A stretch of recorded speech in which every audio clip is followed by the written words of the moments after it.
உனக்கு இல்லாதா உட்கார வச்சு. ஏய் டீ வாங்கி தர முடியாது, கிளம்பி. என்ன டீ? ஒரு டீ தானே வாங்கிட்டா போச்சு. ஏய் நீ உட்காருடி. அண்ணா ஒரு டீ. அடியே உனக்கு கண் ஏதோ பிரச்சனை, ஆபரேஷன் பண்ணணும்னு சொன்னாங்களே நேத்து, துளசியம்மா சொன்னாங்க. கண் தெரியுதா? கண்ணு தெரியலையா? யார் சொன்னது? எனக்கு நல்லா கண் தெரியும். நீங்க பூ போட்ட சேலை கட்டிருக்கீங்க, அவமானத்துக்கு சின்ன போட்டுருக்கா. ஏய் சாரி கண்ணு இல்ல, காலு.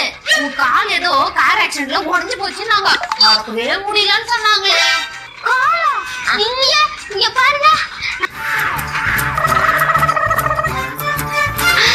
பாத்தீங்களா என் கால் எவ்வளவு நல்லா இருக்குன்னு? கால்லாம் ஒண்ணும் உடையல. ஐயோ பாரு, மறந்தே போயிட்டேன். கண்ணு இல்ல, கால் இல்ல, கைதான்.